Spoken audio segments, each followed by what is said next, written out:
हिंदी में यूपीएससी की तैयारी से संबंधित प्रोग्राम्स को देखने के लिए सब्सक्राइब करें स्टडी IQ-IAS हिंदी। नमस्कार, बहुत बहुत स्वागत है आप सभी का स्टडी IQ-IAS हिंदी में। मेरा नाम है अतुल जैन। अगर आप लोगों ने अभी अभी ऐसा मन बनाया है कि आप यूपीएससी की तैयारी करने वाले हैं या फिर आप यूपीएससी की तैयारी जो है आने वाले यूपीएससी का एग्जाम जो है आप आने वाले मतलब 2025 में नहीं देंगे लेकिन 2026 में या 2027 में आप देने वाले हैं, तो कई बार आपको बहुत अलग तरह की समस्याएं झेलनी पड़ती हैं। देखिए, क्योंकि जो व्यक्ति 2025 में एग्जाम देने वाला है उसको तो मैं कहता हूं कि अब 300 से कम दिन बचे हैं, तो आपके पास 290-92 दिन बचे हैं, तो आपके पास तो अब टाइम है नहीं। तो आप तो अब सीधा सीधा किताब लीजिए, पढ़ना शुरू कीजिए, या फिर अगर आपने हमारा P2I बैच लिया है तो उसमें जो क्लासेस में पढ़ाया जा रहा है उसको पढ़िए, उसकी आंसर राइटिंग कीजिए, उसका रिविजन कीजिए। एक सेट प्रक्रिया है। बात सही है कि नहीं है कि भाई आपके पास एग्जैक्टली उतना ही टाइम है जितना तैयारी के लिए चाहिए, तो आपके पास यहां वहां भटकने का कोई स्कोप है नहीं। दिक्कत होती है जब कोई ऐसा विद्यार्थी जिसको परीक्षा देनी तो है लेकिन उसको परीक्षा जो है वो 2026-2027 में देनी है, यानी कि अभी उसके पास आज की तारीख में ऐसी कोई अर्जेंसी नहीं है। ऐसा नहीं है कि उसको आज उसको एकदम बहुत सारी पढ़ाई करनी है क्योंकि उसके पास इतने कम दिन बाकी हैं। तो ये विद्यार्थी कई बार ये फिगर आउट नहीं कर पाता कि मैं अब क्या करूं, इस समय आज मैं ऐसा क्या करूं कि 2026 या 2027 के मेरे अटेम्प्ट में मेरे को लाभ मिले, मेरे को समस्या जो है वो आती है तैयारी में वो कम आए। क्या मैं करंट अफेयर्स पढ़ूं, क्या मैं समाचार पत्रों पे ज्यादा फोकस करूं, क्या मैं NCERT पढ़ूं, या फिर मैं जो स्टैंडर्ड किताबें होती है उन्हीं को पढ़ना शुरू कर दूं, या फिर मैं एक स्टैंडर्ड जो कोई भी कोर्स होता है उसको लेकर उसे खत्म करके फिर 1 साल तक रिवीजन ही करता रहूं। तो ये सारी समस्याएं जो है बहुत सारे विद्यार्थियों के पास आती रहती हैं। तो आज जो है अगले 10 मिनट के अंदर मैं आपको इन दुविधाओं का हल बताऊंगा, बेस्ट हल। ठीक है, मैं आपको अपना खुद का एग्जांपल भी दूंगा कि इन दुविधाओं से मैंने इन दुविधाओं के बीच में मैंने क्या किया था, और मैंने कोई बहुत अच्छा नहीं किया था। मैंने इस दुविधा के टाइम में बहुत खराब किया था और मेरे सामने परिस्थितियां क्या थी वो भी आप में से कई लोगों के सामने होंगी। ठीक है, तो ये बात शुरू करने के पहले मैं आपको बता दूं कि भाई बिगिनर्स के लिए ही, जो लोग अभी शुरू कर रहे हैं 2026-27 में एग्जाम देना चाहते हैं, उन हमारे दोस्तों के लिए, उन हमारे विद्यार्थियों के लिए हमारा लॉन्ग टर्म बैच जो है वो भाई आज शाम 6 बजे से शुरू हो रहा है। याद रखिएगा, लॉन्ग टर्म बैच की शुरुआत कब है? आज शाम 6 बजे से। तो लॉन्ग टर्म बैच में क्या होता है, पहले हम आपको बेसिक पढ़ाते हैं एक बार 1 वर्ष तक, उसके बाद आपको एडवांस लेवल पढ़ाया जाता है। AJ लाइव कोड लगाकर आप अगर हमारे पोर्टल पे जाएंगे तो आपको 32,999 से कम का मिलेगा। एग्जैक्ट प्राइस जो है 32,999 से थोड़ी कम इस समय है पोर्टल पे। पोर्टल अपने आप इसको फ्लक्चुएट करता है। 32,999 एक अधिकतम दाम है जो आपको AJ लाइव कोड के साथ मिल सकता है। आमतौर पे आपको इससे कम का ही मिलेगा। तो तुरंत जो है आप AJ लाइव कोड लगा के इस बैच से जुड़ जाइए। आपके प्रीलिम्स और मेंस और इंटरव्यू सबकी संपूर्ण तैयारी एकदम बिगिनर लेवल से ही आपको कराएगा। ठीक है, चलिए अब अपनी चर्चा जो है उसकी शुरुआत करते हैं। तो भाई सबसे पहले मैं आपको बताता हूं मेरी कहानी। मैं जब IIT कानपुर में पढ़ता था, मैं मेरे ख्याल से 3rd ईयर के अंत में कभी जाकर, 4 साल का IIT में बीटेक का कोर्स था, 3rd ईयर के अंत में कभी जाकर मैंने ये तय किया कि यार मेरे को यूपीएससी की तैयारी करनी है ना। मैं कैंपस से नौकरी नहीं लूंगा, प्लेसमेंट में नहीं बैठूंगा, यूपीएससी की तैयारी करूंगा, ये मैंने विचार बना लिया था। अब यार प्रॉब्लम क्या है कि अब आप एग्जाम दोगे 1-1.5 साल बाद, क्योंकि अभी तो आप 3rd ईयर में हो, आपके सामने पूरा 4th ईयर पड़ा है, फिर उसके बाद आप जो है अगले साल प्रीलिम्स दोगे। तो सवाल यह आता है कि अब इस साल मैं क्या करूं। मैं कानपुर में रहता था, IIT कानपुर में था। IIT कानपुर भी कानपुर शहर से बहुत बाहर है। अब तो खैर शहर का विस्तार हो गया होगा, उस समय कानपुर शहर से बहुत बाहर होता था। कुछ ज्यादा सुविधाएं हमारे पास होती नहीं थी, इंटरनेट बहुत अच्छा होता था लेकिन उस समय ऑनलाइन रिसोर्सेज वगैरह कुछ होते नहीं थे। सबको कोचिंग संस्थान जाकर किताबें लेकर पढ़ना होता था। तो भाई मैंने यहां वहां कुछ गूगल किया, क्या पढ़ा जाए, तो हर जगह मेरे को 2-3 चीजें मिली। एक तो ये मिला कि द हिंदू पढ़ो भाई, हर जगह ये लिखा था कि द हिंदू पढ़ना शुरू करो, और इसके लिए मैं बहुत शुक्रगुजार हूं।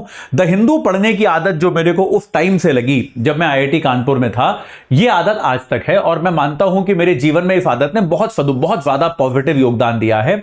बहुत सारी चीजों के बारे में बहुत सही संतुलित ओपिनियन मेरे पास होते हैं, क्योंकि मैं पिछले मेरे ख्याल से 15 साल से द हिंदू पढ़ रहा हूं। ठीक है, तो ये एक चीज मैंने करनी शुरू कर दी। द हिंदू कानपुर में सेम डे नहीं आता था, अगले दिन आता था, लेकिन अगले दिन पढ़ लेते थे, कोई बात नहीं, ठीक है।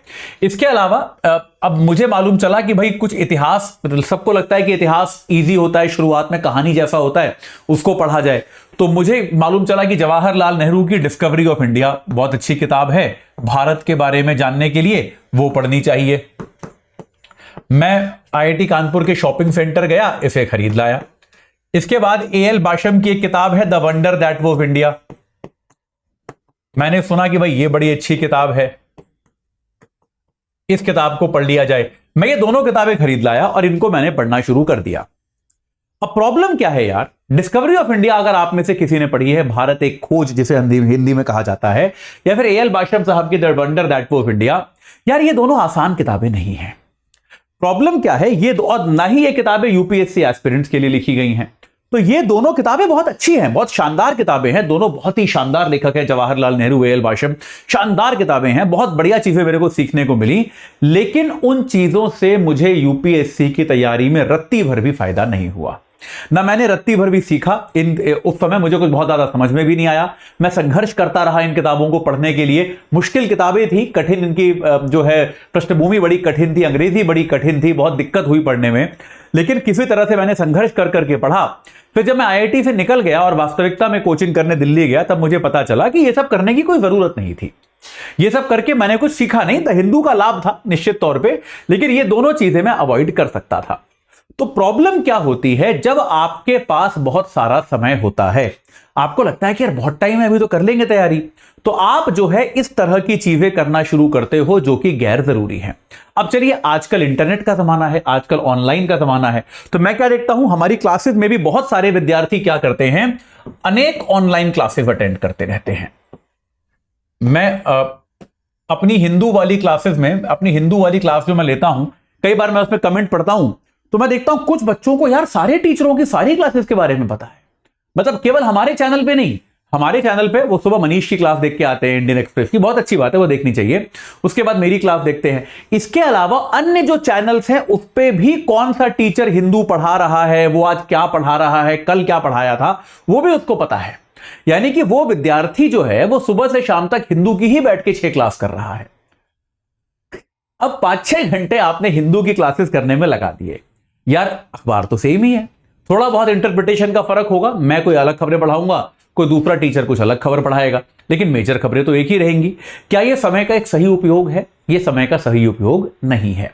इसके अलावा बहुत सारे विद्यार्थी क्या कर, एक तो भाई अनेक ऑनलाइन क्लासेस, सारे दिन ऑनलाइन क्लास में बैठे रह जाते हैं बच्चे, या फिर बच्चे क्या करते रहते हैं, किताबें खरीद के लाते रहते हैं। वो किताबें खरीदते रहते हैं कि भाई इकोनॉमिक्स के रमेश सिंह खरीद लाए, पढ़नी शुरू कर दी, अभी समझ में ही नहीं आएगी। अगर आपको समझ में ही नहीं आए, अभी मैं आपको दावे के साथ कह सकता हूं, रमेश सिंह अगर आप बिगिनर हो, आपको समझ में नहीं आएगी। मैं कोई आपकी बुद्धिमत्ता का अपमान नहीं कर रहा, it's not a very easy book, ये बहुत आसान किताब नहीं है। तो प्रॉब्लम क्या होती है, इसके अलावा अगर आपको, चलिए रमेश सिंह फिर भी कॉन्सेप्ट वाली किताब है, कई बार लोग क्या करते हैं, लक्ष्मीकांत जैसी किताब लेके आते हैं। अब लक्ष्मीकांत में क्या है, उसमें यार हर लाइन इंपॉर्टेंट है भाई, उसमें संविधान के प्रावधान दिए गए हैं, संविधान में क्या कहा गया है, क्या नियम है, चुनाव कैसे होगा, परिणाम कैसे आएंगे, प्रधानमंत्री के अधिकार क्या है, राष्ट्रपति की शक्तियां क्या हैं, ये सब दिया गया है। तो हर लाइन इंपॉर्टेंट है। अब विद्यार्थियों को क्या लगता है कि चलो इसको रटना शुरू कर देते हैं, भाई ये तो काम की चीज है, ये तो पूछा जा सकता है, और वो काम की चीज है भी, लोग उसे रटना शुरू कर देते हैं। तो क्या होता है कि पहला साल जो होता है आपकी तैयारी का, जो वास्तव में आपको मोटिवेट करना चाहिए आगे पढ़ने के लिए, उस एक साल में आप ऐसी 300-400 चीजें रटने बैठ जाते हो, जिससे आपका हौसला ध्वस्त हो जाता है। आपको लगता है कि यार ये तो कैसे याद रहेगा, यार ये तो मेरे लिए पॉसिबल ही नहीं है याद रखना, और आपका जो मोराल है, जो मोटिवेशन है, वो कम होना शुरू हो जाता है। तो बेटा आपका एग्जाम वाले वर्ष से पहले के जो वर्ष हैं, ये आपको मोटिवेट क्यों नहीं कर पा रहे हैं? क्योंकि आपका जो है फाउंडेशन की कमी है। आप में क्या है? फाउंडेशन की कमी है। मैं समझाता हूं कि आपने क्या किया, आपने गाड़ी चलानी सीखी और आपने अभी स्टीयरिंग सीधा रखना सीखा नहीं, आपने अभी गियर चलाना सीखा नहीं, आप सीधे 100 की स्पीड पे गाड़ी चलाने चले गए। आप स्विमिंग करने उतरे, आपने अभी पहले जो है फ्लोट करना नहीं सीखा कि पानी पे बस तैरते कैसे रहना होता है बिना हाथ पैर चलाए, और आप सीधा ओलंपिक में पहुंच गए मेडल जीतने। डूब जाओगे कि नहीं डूब जाओगे, या डर लगेगा कि नहीं लगेगा, एक्सीडेंट होगा कि नहीं होगा? निश्चित तौर पे होगा। देखिए, मैं आपको लक्ष्मीकांत का ही एग्जाम्पल देकर बताता हूं। लक्ष्मीकांत में बहुत तरह के नियम, कायदे, अधिकार ये सब दिए हैं। बेटा, इनमें से आपको आधे भी याद नहीं करने पड़ेंगे अगर आपको समझ में आ जाए ये बात कि भारत की शासन प्रणाली कैसी है। अगर आपको समझ, फिर क्या होता है, आप कॉमन सेंस से भी इन चीजों को कर सकते हो। अगर आपको समझ में आ जाए कि भारत की शासन प्रणाली ऐसी है कि निर्वाचित व्यक्ति के पास ज्यादा शक्तियां होती हैं, बाकी लोगों के पास कम शक्तियां होती हैं, तो आप बहुत सारी चीजें कॉमन सेंस से, इंटेलिजेंस के साथ अनुमान लगा के आप बता सकते हो कि यार ये शक्ति तो प्रधानमंत्री की होगी, या फिर राष्ट्रपति की होगी, या फिर संसद की होगी, या फिर मुख्यमंत्री की होगी। अगर आपको ये कॉमन सेंस जो है, ये आधार आपका विकसित हो जाएगा, तो आप ये चीजें कर पाओगे। अगर ये आधार विकसित नहीं होगा तो ये चीजें आप नहीं कर पाओगे। तो बेटा, इंपॉर्टेंट चीज क्या है कि आप जब तैयारी शुरू कर रहे हो, अगर आपका अटेम्प्ट अभी 2, 2.5 साल, 3 साल दूर है, तो आप अपना पहला साल दीजिए इस आधार को स्थापित करने में। अगर आप इकोनॉमिक्स पढ़ रहे हैं तो जीडीपी को लेके क्या नए कानून आए, इसकी बजाय कि यार जीडीपी क्या होता है, ये जोड़ा कैसे जाता है, क्या मैं अपने घर का जीडीपी बना सकता हूं? अगर मैं अपने घर का जीडीपी बनाता हूं तो अगर मैंने अपने पड़ोस वाले अंकल से कुछ पैसे उधार लिए हैं, वो मेरे जीडीपी में काउंट होंगे या नहीं होंगे? अगर मैंने जो है किसी की मदद करी, क्या वो मेरे जीडीपी में काउंट होगा या नहीं होगा? जीडीपी में अगर गिरावट आ गई तो क्या परिणाम हो सकते हैं? जीडीपी बढ़ रहा है तो बेरोजगारी क्यों है? तो ये सारे कॉन्सेप्ट्स जो हैं, ये आधार, बेसिक चीजें अगर आप समझना शुरू कर देंगे, तो आप जब वास्तविकता में इकोनॉमिक्स पढ़ेंगे, जो मेन यूपीएससी के लायक इकोनॉमिक्स है, तो आपको वो बिल्कुल मुश्किल नहीं लगेगी। तो बेटा, आप लोगों को प्रयास ये करना चाहिए, आप कैसे भी करें, आपको प्रयास ये करना चाहिए कि आपका जो शुरुआती वर्ष है, इसमें आप विषयों का, जिसको हम कहते हैं मर्म, समझें। आप विषयों का मर्म समझें, भले ही वो पॉलिटी हो, भले ही वो इतिहास हो, भले ही वो इकोनॉमिक्स हो, वो भूगोल हो, उसका मर्म समझने की कोशिश करें। तथ्यों को रटने की कोई जरूरत नहीं है आपको पहले साल में, कुछ याद करने की जरूरत नहीं है, कुछ समझने की जरूरत नहीं है बहुत ज्यादा। केवल आप मर्म समझें कि यार इस विषय का मतलब क्या है, ये विषय किस बारे में है, अच्छा ऐसे क्यों हो रहा है, क्या हो रहा है। आप मर्म समझें और साथ के साथ समाचार पत्र पढ़ें। अगर आप बस ये करते रहेंगे तो आप जो है, जिस वर्ष आप एक्चुअल तैयारी करना शुरू करेंगे, क्योंकि उस समय याद रखिएगा बहुत स्पीड से आपको तैयारी करनी होती है। देखिए, अपने फाउंडेशन बैचेस में भी, P2I बैचेस में भी हम बहुत स्पीड से हम जो है बेसिक से ही पढ़ाते हैं। लेकिन प्रॉब्लम क्या है, क्योंकि हमारे पास सिलेबस खत्म करने के लिए 1 वर्ष होता है केवल, तो हमको स्पीड से पढ़ाना पड़ता है यहां पर जो है। और उस स्पीड में कई बार क्या होता है, बिगिनर बच्चे को समझ में ही नहीं आता कि यार ये बिगिनर हूं मैं, तो ये तो बहुत जल्दी खत्म हो रहा है। बस समझ में तो आ रहा है लेकिन बहुत जल्दी जल्दी जा रहा है। आज एक नई चीज पढ़ी, कल अगली नई चीज है, परसों अगली नई चीज है, तो इस स्पीड से बच्चे कोप नहीं कर पाते। तो इसके लिए मैं आपको बताता हूं, हम लेकर आए हैं हमारा long term batch. Long term batch में बेटा क्या होता है, LTB पहला वर्ष जो है, यानी कि 2025 के मध्य तक आपको हम क्या करेंगे, विषयों का बेसिक पढ़ाएंगे। जितने भी विषय हैं, इन विषयों के बेसिक आपको पढ़ाए जाएंगे, ताकि जब इसके बाद से आपको एडवांस्ड लेवल तैयारी शुरू कराई जाए तो आपको गति से किसी तरह की प्रॉब्लम ना हो और किसी सामान्य अभ्यर्थी की तुलना में आप और ज्यादा बेहतर तरीके से इनको समझ पाएं। तो आपकी तैयारी एक होलिस्टिक तरीके से, एक पूर्ण तरीके से आप पर काम किया जाएगा। आपके स्किल्स विकसित किए जाएंगे, आपके समझने की स्किल हो गई, आपके प्रश्न पूछने की स्किल हो गई, आपकी आंसर राइटिंग स्किल हो गई, आपकी MCQ अटेम्प्ट करने की स्किल हो गई। इन सारी स्किल्स पर काम किया जाएगा, ताकि जब आप वास्तविकता में यूपीएससी का एडवांस लेवल सिलेबस पढ़ना शुरू करें तो आपको कोई तकलीफ ना हो, आपको लगेगा हाँ ये सब तो पता है, इसमें कोई खास बड़ी बात नहीं है, इसको हम जल्दी जल्दी कर सकते हैं। तो भाई ये हमारे लॉन्ग टर्म बैच की फिलॉसफी है। इस बैच का, ये वाला बैच जो है, ये आज शाम 6 बजे से शुरू हो रहा है। ठीक है, फीस में ज्यादा फर्क नहीं है, वो 28,000 का होता है, ये 31-32,000 का है केवल। तो AJ लाइव कोड लगाकर, AJ लाइव कोड जो मेरे नाम पे आधारित है वो लगाकर आप 32,999 से कम में, आप एक्चुअल पोर्टल में जाएंगे तो दाम इससे कम मिलेगा, उसमें आप इससे जुड़ सकते हैं। आज शाम 6 बजे से शुरू हो रहा है। अगर आप 2026 या 27 में एग्जाम देने वाले हैं तो इससे बेहतर तरीका आपको तैयारी का नहीं मिलेगा। बिल्कुल देर मत कीजिए, आज ही इस बैच से तुरंत जुड़ जाइए। इस चर्चा से जुड़ने के लिए आप सभी का बहुत बहुत धन्यवाद। हिंदी में यूपीएससी की तैयारी से संबंधित प्रोग्राम्स को देखने के लिए सब्सक्राइब करें स्टडी IQ IAS हिंदी।